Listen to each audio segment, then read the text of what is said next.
to 29. Pagkatapos ipangaral ni Jesus ang mga bagay na ito, which is all the sermons na He preached, namangha ang mga tao dahil nangaral siya ng may autoridad at hindi tulad ng kanilang mga tagapagturo ng kautusan.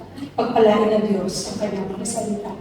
Ito pong last verses na ito, pagkatapos marinig ng mga disciples and future followers ni Jesus yung kanyang sermon, namangha sila. Dahil maraming beses na sila nakarinig ng mga nagturo, ng mga nag-preach ng mga kautusan tungkol sa utos ng Diyos. Namangha sila, iba ang authority ni Jesus. At pagkatapos, if you have your Bibles with you, makikita niyo yung mga ginawa ng Panginoon Jesus sa mundong ito na kung saan nagpagaling siya, nagpalaya siya ng mga naaalihan ng masamang spirito, ipinakita niya ano ba yung tunay na pag-ibig. At ang lahat ng ito, people still doesn't fully understand kung sino ba si Jesus. Sino nga ba si Jesus? Ito po ay ipagpapatuloy natin our series sa mga susunod na ilang linggo kung loloobin ay umabot lamang tayo ng 7 weeks about the great I am. That will be our series, Why the Great I Am? Ipinakilala ni Jesus sa mga tao habang nabubuhay siya sa mundong ito. And remember and take note of this, Jesus is the Son of God. He is 100% God, and Jesus also is the Son of Man. He is also 100% human, kagaya mo, nalulukot, sumasaya, natetempt, nagagalit. Naranasan ni Jesus ang lahat ng ito at ipinakilala niya sa mga tao, sa kanyang mga alagad, kinling niya kung sino ba siya. Samahan niyo po ako sa John 6:35 at sabay-sabay po natin itong basahin. Then Jesus declared, basahin po natin, I am the bread of life. Whoever comes to me will never go hungry, and whoever believes in me will never be thirsty. Ito po yung unang-unang pakilala ni Jesus kung sino siya. The great I am. Because Jesus speak of who He is, claiming kung sino nga ba siya. At una niya pinakilala ang kanyang sarili sa mga tao nang sinabi niya, I am the bread of life. Yan po ang ating mensahe, title, ngayong umagang ito. There are 7 statements na sinabi ni Jesus kung sino siya, kung sino yung I am. And Jesus used the metaphor bread para ituro sa atin na mas malawak at mas malalim who He is and what He is. Ready na po ba kayo? Tignan niyo po yung katabi niyo. Siguraduhin niyo nakikinig siya. Kaya sabihin mo sa kanya, huwag mo akong kausapin. At balikan mo din sa kanya, pag natulog ako, pakikurot lang ako kung kalagyan. Malamig pa rin ang panahon natin ngayon. Just open your Bibles in John chapter 6. It's a very long passage kung paano pinakilala ni Jesus ang sarili niya bilang tinapay ng buhay, bilang bread of life. But before niya ipakilala yung sarili niya na siya yung bread of life, ano po yung nangyari dito prior to this passage? Sinusubukan ni Jesus tumakas sa maraming tao. Kasi nakilala na siya. At nung nakilala si Jesus, naalala niyo po yung storya na kung saan kinausap ni Jesus si Philip dahil napakaraming tao, humigit kumulang 5,000 lalaki, hindi kasama ang babae at mga bata. Yan. So kung may mga anak po kayo, tabi niyo po yung mga anak niyo. No? Sa linggo, every first Sunday, wala po tayong children. Yan. Humigit kumulang 5,000 lalaki, hindi kasama ang mga bata at mga babae, ang sumunod kay Jesus. Nag-alala sila, sabi ni Philip. Hindi kakasya miski 200 denaryo. No? Ibig sabihin, kulang ang pera natin para pakinginin ng lahat ng tao ito. Pero maya-maya, bumalik si Andres, na alagad ni Jesus, at sinabi niya, mayroong bata na mayroong dalang ilang tinapay. 10. Ilan po? Para sa mga teachers natin nandito, ilan yung tinapay? 5 tinapay at ilang isda. Very good. 2 isda. No? So makikita natin, even sa pangangaral ni Jesus, hindi niya pinigilan ang mga bata makukulit. Hugas ng kamay. Naglulusa. Hindi niya pinigilan makalapit sa kanya kahit makukulit. Bagkos pinakita ni Jesus ang himala ng pagpapakain niya sa 5,000 tao sa pamamagitan ng isang bata. At pagkatapos nito, sinabi ni Jesus, na pinakita ni Jesus yung medyo maliit na pananampalataya ni Philip na hindi tayo makapagpapakain. Pero sa pananampalataya at sa baon ng isang bata, napakain nila ang 5,000 katao, may sobra pa. No? Kaya yung sobra, kinolekta nila. And Jesus commanded in John chapter 6 verse 27, pakibasa po natin, huwag kayong magtrabaho para lang sa pagkain nasisira, kundi para sa pagkain hindi nasisira at nakapagbibigay ng buhay na walang hanggan. Ako, na anak ng tao, ang siyang magbibigay sa inyo ng pagkain ito. Dahil ako ang binigyan ng Ama ng kapangyarihang magbigay nito. Ano bang ibig sabihin ni Jesus nung kinuman niya yung mga tao na huwag kayong magtrabaho lang? Hindi niya sinabing huwag kayong magtrabaho. Ang sabi ni Jesus, huwag kayong magtrabaho lang para sa pagkain nasisira. Jesus is telling this crowd, and Jesus is telling us even this morning, do not worry about everything that is temporary in this world. Sino po sa inyo mahilig sa tinapay? Magsabi na, ako yun! Pandesal sa umaga, mulay sa hapon, tinapay sa gabi. Amen? Yan. Sabi po ng anak ko nung kahapon, pauwi kami galing sa pagsundo sa kanila kaila Mami Susane. David, Sam, ano gusto nyo?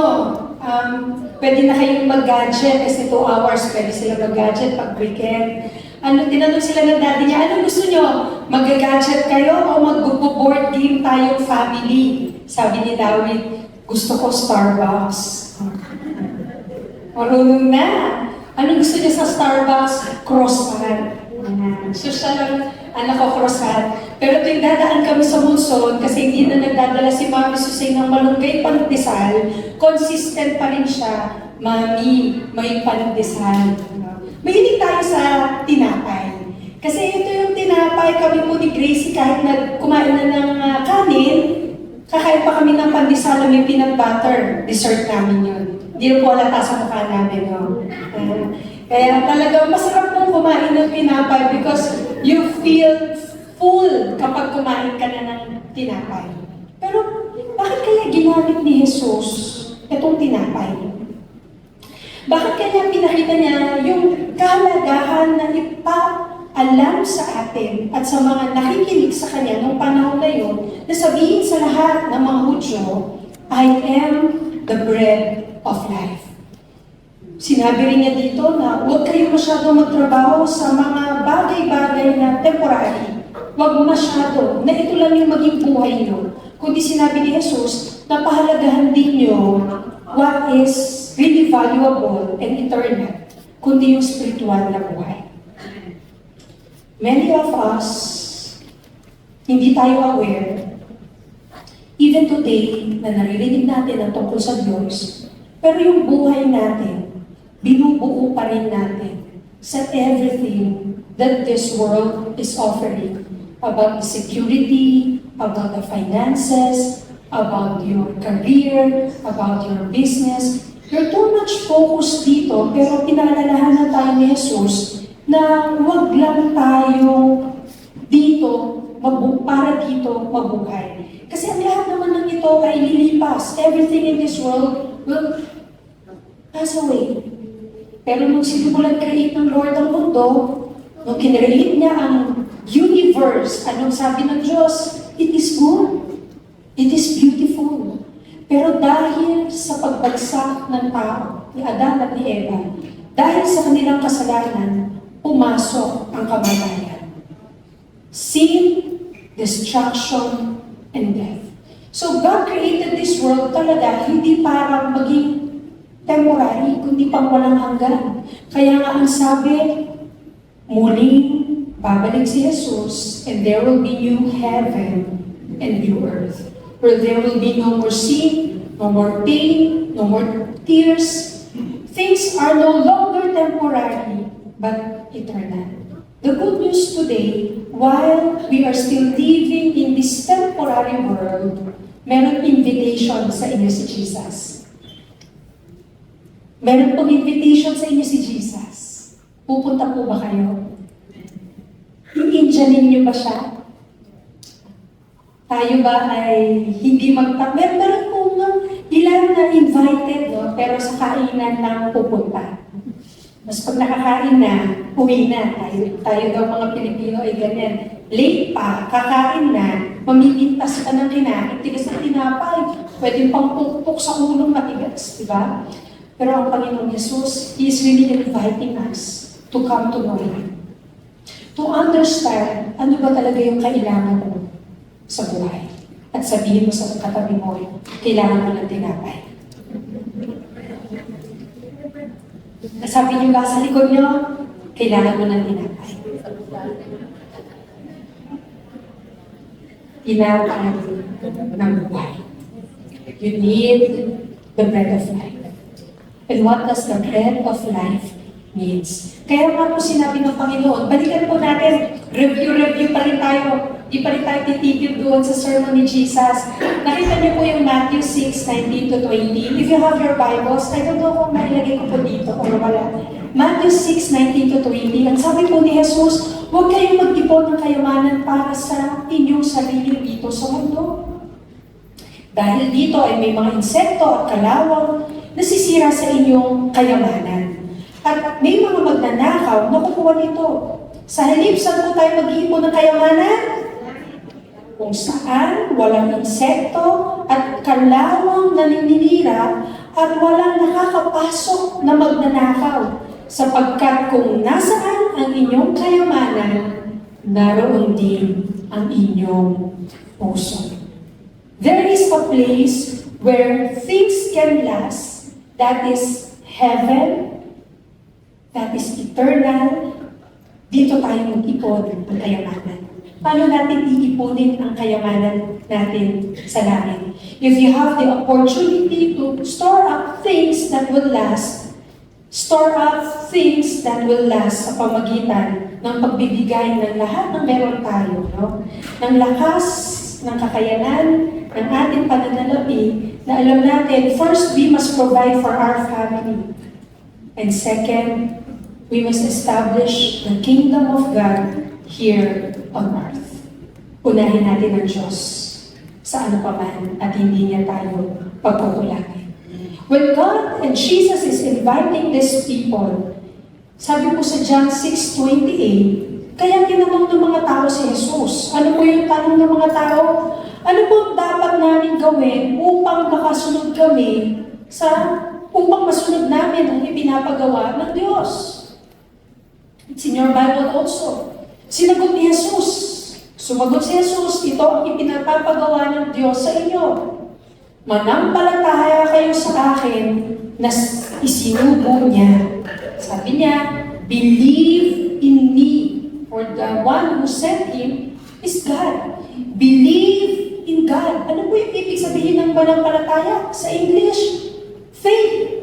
Kapag sinabi natin faith, magtiwala tayo at maniwala tayo sa Diyos na dinala niya dito si Jesus at naparito siya sa mundong ito because nais niya ipakita sa iyo na kailangan mo si Jesus.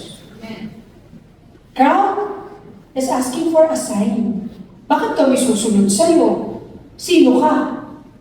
Yan po ang response nila. Nagtanong ang mga tao. John 6:30 to 31, we will continue. Anong himala po ang maipapakita nyo para manampalataya kami sa inyo? Ang ating mga ninuno ay kumain ng mana noong nasa ilang sila, sapagkat ayon sa kasulatan, binigyan sila ni Moises ng tinapay mula sa langit. Hindi pa sila sumusunod kay Jesus. Hindi sila naniniwala kay Jesus na siya yung tagapagligtas. Kaya ito po yung mga panahon na nagpapakilala si Jesus sa kanila. And John begins his gospel account. Makikita lang po natin itong account na to sa Gospel of John of who Jesus is, the great I am, kung saan in John chapter 1 verse 1, sino pong nakaka-memorize nito? In the beginning was the Word, and the Word was with God, and the Word is God. Sa pasimula pa nandun na ang salita. At ang salita ay ang Diyos. Ano pong ibig sabihin dito? Even in the creation of the world, nandito na ang Diyos at kasama doon si Jesus na naglikha ng mundo ito. The people are asking for miracle, samantalang yung mana during the time of the Israelites nang sila po ay nakaalis sa pagkakabihan sa Ehipto at sila ay naglalakbay sa disyerto, nag-provide ang Lord ng kakainin ng mga Israelita na tinapay. At ang tinapay na ito, ang tawag sa tinapay na ito ay mana. No? Mana, hindi yaman, no? Mana. Yun po yung tinapay na lasa daw may pagka-almond, na olive something na medyo mataba. No? Yun po yung kinukulekta nila tuwing umaga para makain nila. And that bread is enough to sustain them for 40 years. Kinain ng mga Israelita ang tinapay mula sa langit. Pero ang sinabi ni Jesus, hindi ba ninyo alam na ang tinapay na iyon, hindi si Moises ang nag-provide. Sino daw ang nag-provide? Ang Diyos. So, inaayos ni Jesus yung pag-iisip ng mga Hudyo na kung saan pinapaliwanag niya bakit niya gustong ipakilala sa kanila na si Jesus ang tinapay ng buhay. Ito yung sinagot niya sa 32 to 33. Sinabi ni Jesus sa kanila, sinasabi ko sa inyo ang totoo, no? So, yan. Ninarate ko na kanina. So, bilang isang tinapay ng buhay, sa English, mas madali po siyang ma-memorize yung verse 35. Sabi sa verse 35, John 6:35, then Jesus declared, basahin po natin ulit, I am the bread of life. Whoever comes to me will never go hungry, and whoever believes in me will never be thirsty. Ano ba yung bread? Ano ba yung tinapay? Kung bakit sinabi ni Jesus yung metaphor na siya daw ang tinapay?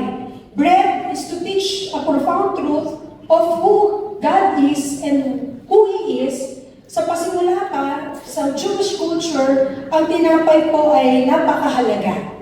Ito po ay kaya silang buhayin, tinapay at tubig kahit walang kanin. No? Hindi po uso sa kanila yung kanin. Sa ating mga Pilipino, dapat laging may kanin. But for them, bread is already enough for them to sustain them para mag-survive sila for a long period of time. Bread is a basic food na kinakain ng marami. And bread also plays an integral part in the Jewish Passover na kung saan ang mga Hudyo po ay kumakain ng mga tinapay na walang pangpaalsa in celebration kung paano sila pinalaya sa pagkabihag sa Ehipto. 40 years na kumain sila ng tinapay ng mana. And the bread of life na sinasabi ni Jesus dito, I am the bread of life, sinasabi niya, kailangan niyo ako sa inyong buhay. Spiritually, kakailanganin niyo ako sa inyong buhay. Dahil ang buhay, kung hindi puro physical, hindi puro material, hindi puro pleasures, kailangan natin si Jesus na pupuno sa anuman mga hinahanap mong kakulangan, sa anuman hinahanap mong fulfillment and satisfaction, anuman yung something is missing in your life. It's not all about money, wealth, success in this world. Naglagay ang Diyos ng puwang sa buhay at puso ng bawat isang tao na tanging si Jesus lang ang pwedeng makuha. Kaya sinabi po ni Jesus, ako ang tinapay ng buhay. This is a very wonderful statement. Napakagandang pakilala niya sa kanyang sarili na ako ang tinapay ng buhay para sabihin sa bawat isang kailangan mo si Jesus. The life of Jesus is not only about physical, but it's about eternal life. Tinatry po ni Jesus ma-reach out yung mind ng mga Hudyo na kung saan kailangan nila ng spiritual na buhay. Pinapakita niya yung pagkakaiba ng physical sa spiritual life. At pinakita niya yung mundo na temporary, pero meron pang walang hanggan. At ipinakita ni Jesus na merong tagapagligtas. At ito'y siya, si Jesus. The physical bread, inaaman. Hello? Nakakain na po ba kayo ng tinapay na inaaman? Masarap, kulay berde. Ipuputing pa po ng mami ko yun eh, pag inaamag na. Lalagyan niya ng gatas. Nakakain pa. Pero pag hindi niya pinuting, tatapon na yun. Bakit kaya pinakita ni Jesus ang tinapay na nasisira? Samantalang sinabi siya yung tinapay na hindi ka na magugutom kapag tatanggapin mo siya. Kung maniniwala ka, if you will just believe in Him, hindi ka na magugutom. Dahil enough, everyday, isusustain ka ng Panginoong Yesus sa lahat ng kakailanganin mo deep inside your spiritual life. If you feel niya yung emptiness, yung void in your life, the more you know that Jesus is the bread of your life. Jesus proclaimed this statement para ipakita yung kanyang deity, yung kanyang divine status. That I am in John's Gospel, pinakita ni Jesus, yes, nakikita niyo ako lahat, tao ako. Pero hindi lamang ako tao, kundi ako ay anak ng Diyos at ako ang magliligtas sa mundo ito. Ganito ni Jesus pinakilala ang kanyang sarili. The first I am statement in the Gospel of John, I am the bread of life. Nagtinanong po ni Moises ang Diyos na tinawag si Moises ni Yahweh during the Old Testament na gagamitin ni Yahweh si Moises palayain ang bansang Israel sa pagkakabihag sa Ehipto. Sabi ni Moises, ano sasabihin ko? Sino ka? Paano kita ipapakilala? Sino ka ba na kumakausap sa akin? Doon po sa burning bush. Paano mo nagpakilala ang Diyos kung sino siya kay Moises? I am who I am. Ako nga. Ibig sabihin, pag sinabi ng Diyos na ako nga, it speaks of His self-sufficiency. He is God, He is sufficient, and His attribute, walang makakapantay dahil siya ang tunay at nag-iisang Diyos. Siya ang Diyos na nagpakilala kay Moises. Siya ang Diyos na nagbigay ng kalayaan sa pagkabihag ng mga Israelita. Siya ang Diyos na nagpakita ng maraming himala, pero sa kabila nito, hindi pa rin sila nanampalataya.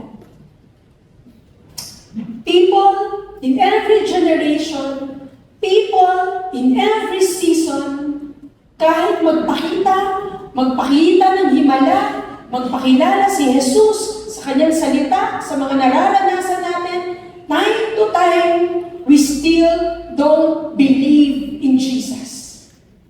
And Jesus is telling us this morning, this very, very powerful claim of who He is, I am the bread of life. Come and believe in me. Jesus is inviting you to come to Jesus and believe in Jesus. This invitation sa Gospel of John, kung paano ini-invite tayo ng Panginoon, sabi ng Panginoong Jesus, coming to Jesus involves making a choice. Paano ba tayo lalapit kay Jesus? You need to make a decision. Hindi ka pwedeng pumunta nang hindi ka nagdidesisyong pumunta. Hello? Sino po sa inyo mga yung yes ay no at yung no ay yes. No? Pag in-invite ka, sige, pero hindi ka naman pupunta. Mga indyanero, no? Indyanera. Di ba tinuro ni Jesus yan? Yes and yes, be no and no. If si Jesus ang mag-i-invite sa inyo, would you come?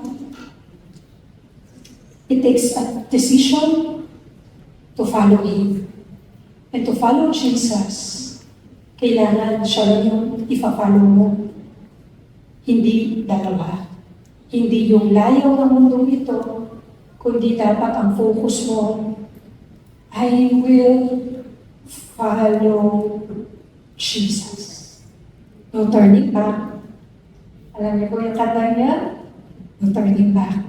Because I have decided to follow Jesus. That invitation of coming to Jesus also involves believing in Jesus. Pag sinabi po natin believing in Jesus means putting our faith in Him. Paano ba tayo mananampalataya sa Diyos? Maniwala tayo sa sinasabi niya sa atin. At ano po yung sinasabi niya sa atin? Ibinigay po sa atin ang salita ng Diyos. The Word of God.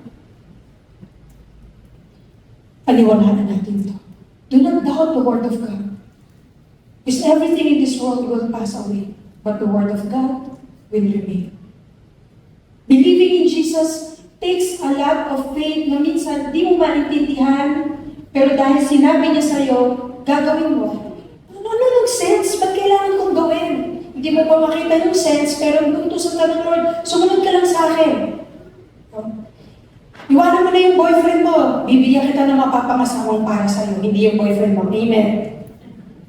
Pero hindi nyo iwan yung asawa nyo. Sabi sa gusto nyo, tiisin nyo yan. Kasi blessed kayo ng Lord in your marriage. And ano man yung season nyo, follow Jesus. God will restore your marriage and God will heal your soul and your relationship. Nothing is impossible with God.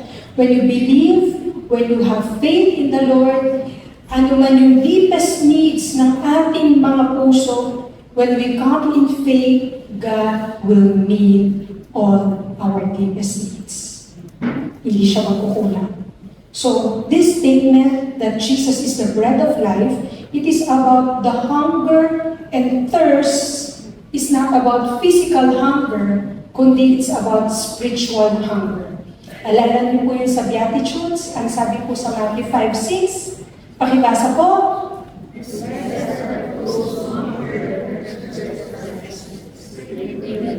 Amen.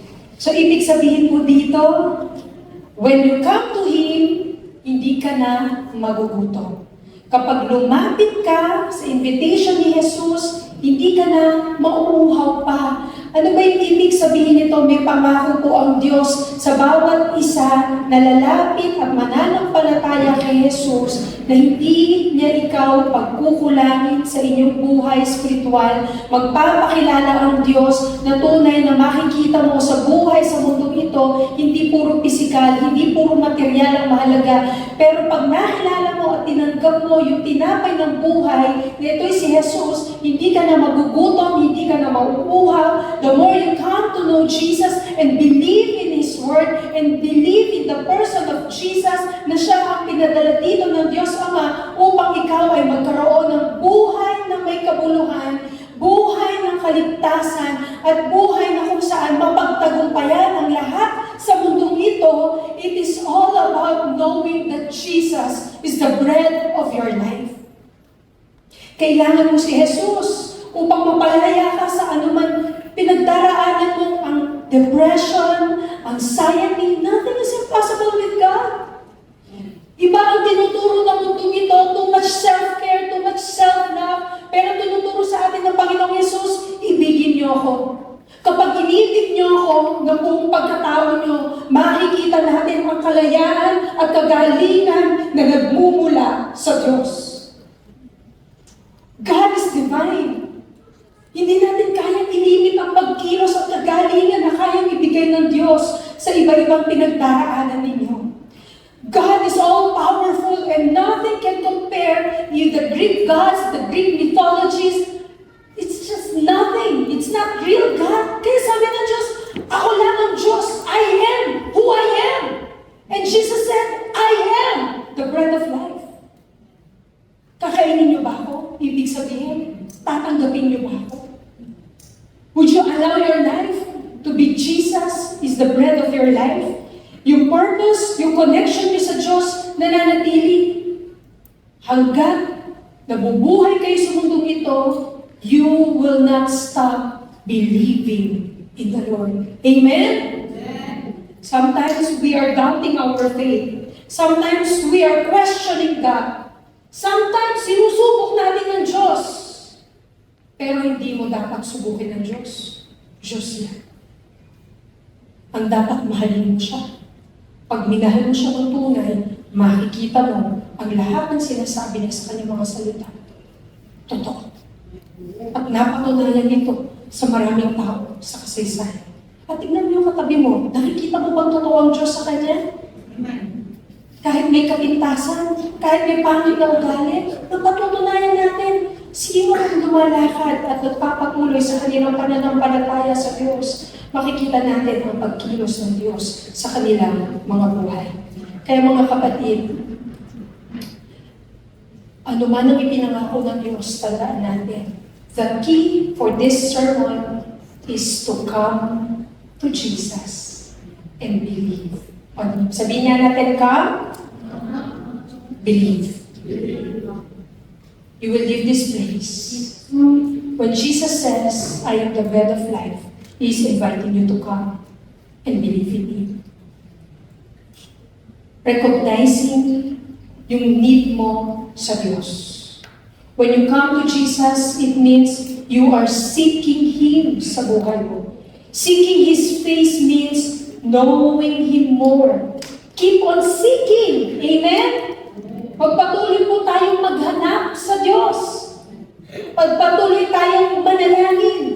Magpatuloy tayong kumatok, believing that God will pour out His mighty power, His great blessing, the great praises that we can give honor to God dahil alam natin na lahat naman tayo pansamantala lang sa buhay. Paano niyo po gusto mamatay? Sana silent death, no? Yung, di lang ako nagising. Di natin masabi eh. Sa aksidente ba, sa karamdaman, sa pagtulog tayo mamamatay. Pero lahat tayo mamamatay ang katawan natin sa mundong ito.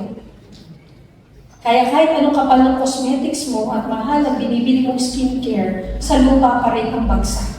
Diba? Kaya pag nag-100 tayo, kahit magpabango na tayo, ano po gagawin natin? Bumabalik sa amoy lupa. Diba? Yung buong katotohanan eh. Kasi pansamantala. But when you see God, you will have a new body. And that is a glorified body. Wala nang peklat. Wala nang galis. Wala nang sugat. Kundi glorified body. Church, God is bringing us into a sermon of really putting your faith, your trust, and building your life upon the rock. That's Jesus. These are not one-time actions. Kinakailangan Kapag gagawin natin si Jesus, tinapay ng ating buhay, nagpapatuloy yung relasyon natin sa Kanya. Faith and dependence sa Panginoon. Pagpatuloy kang magtiwala kahit hindi mo lahat maintindihan. Faith is not about answering all your questions, but faith is believing in the divine work of God even when you don't understand Him. That is faith. Alala ko po na pumasok po kami sa seminar. Ang introduction po ng aming teacher, make sure that you come here in the seminary and when you leave the seminary, ma-realize nyo, marami pa kayong hindi alam. At dahil hindi nyo alam yun, walang sagot sa mga katanungan na yun, it requires faith to believe in Jesus.